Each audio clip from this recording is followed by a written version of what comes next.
This is our Judd for Boxing Social. We're in Manchester. Natasha Jonas versus Marie-Eve Carey. They're just about to kick off now, so I won't waste more of your time. I'm with Carl Greaves. Look, I first met you a few years ago when I did a documentary about Nina Bradley. That's way back, mate. Remember you come to the gym, didn't you? Yeah, a long time ago. You just reminded me now when I saw you then. Unbelievable. Yeah, well done. So you're doing this now with Boxing Social? We're moving, we're grinding, that's what we're doing. Well done, mate. Fantastic. What did you make just then, Dalton Smith and Casey Benjamin? It was a tough fight. It was a chess match, but you know, the right man won? Yeah, I think the right man won. It was a bit cat and mouse. It wasn't exciting, but there was some eye-catching shots going in.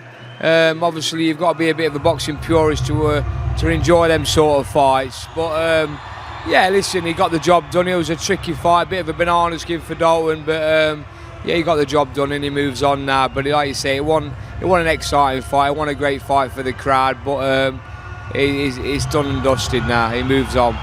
Would you like to see him win it outright, or where would you like to see Dalton go now? Yeah, listen, it's always nice to win the British title outright. It's a fantastic belt. I mean, it's not. I mean, it's what everybody wants to do. Have a Lonsdale belt for keeps forever. And if he can do that, I'll do it. Obviously, there's no rush. He's only on his 12th fight. So he's had 13 fights now. So he's got plenty of time. Win the belt outright. Obviously, it's all a learning curve still for him, and he'll learn a lot from that fight. Would you like to see him in, or is it too early? That Avanesyan fight is the fight that everyone's talking about. Is that just too early, you think, for a boxer, or how do you think that fight goes? Well, Adam and Dalton Smith. This is too early for both of them. It's a great fight down the line, in you know what I mean. Let them both get settled into the pro game. Let them get a bit more experience.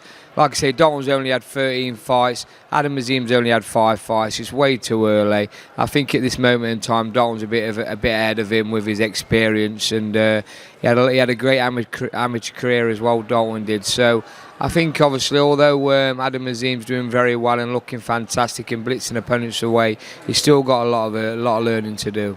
What are you expecting from this main event here? Natasha and Marie-Eve Carey, what are you expecting from tonight? I know you're just about to run off to watch it.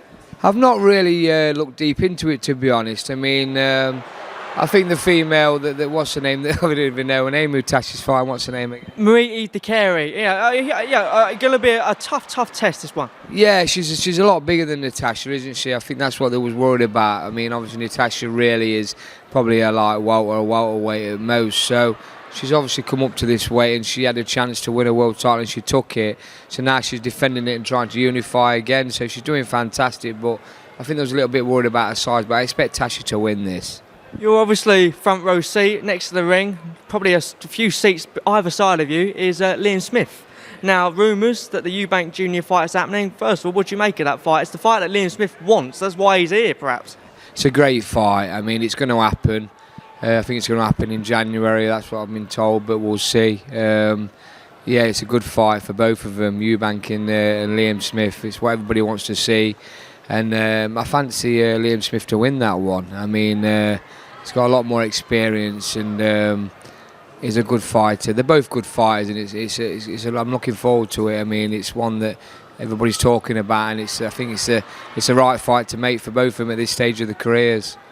Your man, Avanesyan fights Terence Crawford. What an opportunity for your man. Yeah, it's a fantastic opportunity. I mean, obviously, it's a big ask. We're not under no illusions. It's a big ask, you know what I mean? But David's got the ability to win this fight. Everybody's writing him off, but he's a good fighter, David. What do you make of that? There's a lot of comments, and a lot of people saying it's a wasted fight, because a lot of people wanted, the Terence Crawford and the Spence fight. The comments, I think, are a little bit unjust, Carl. Yeah, definitely. I mean, obviously, people in America remember David when he lost to Peterson and Kowalskis. So it'll be them people that's writing David off. But that was 4.5 years ago. David hasn't been beat for 4.5 years. He's a completely different fighter from then days. He's won 6 fights back-to-back, all by stoppages, and he's looking fantastic. He's in the form of his life, and if there's ever any time to fight Terence Crawford, it's now for David. And we're going over there with belief and confidence, and we're confident we're going to do a job. But listen, like I say, it's a big ask, and we're going to be big underdogs, but we're going to go over there and we're going to give it everything. One of David's big wins was against Josh Kelly. If Josh wants that fight later down the line, is that something you're open to? I don't think so. I mean, obviously Josh has moved up to super lightweight, super welterweight now, hasn't he? So, you know what I mean. He's a lot bigger than David. He was on that night as well, but he was a bit tighter the weight, and David made him pay for that. And it's a fight. Now that's long gone now. Listen, we don't need that fight. We're moving on. We're well above that level now. David's like fighting the pound for pound number 1 or 2 in the world. So that's what we're looking at. And hopefully he wins that. Like I say, it's a big task, but if he does, I mean, there's been bigger upsets. I mean, I remember when Lloyd Hoonigan went over to Atlantic City and beat Donald Curry, 1986. No one gave him a cat and mouse chance, and look what he did. You know what I mean? So, like I said, there's been bigger upsets, and we're going to go over there and give it everything. Just want to know one thing other than your stable, etc. Just want to get Tyson Fury and Fury-Chisora, the trilogy fight. Just first of all, what are your thoughts on that one? There's a lot of negative comments with that fight. Yeah, it's not a fight that anybody wants to see, let's be honest. I mean, Tyson won the first 2 fights pretty easy, you know what I mean? He did what he wanted to do with Derek, and he's got his number. I mean, styles make fights, and Tyson's all wrong for him. He can keep it long, he can do what he wants, he can play with him.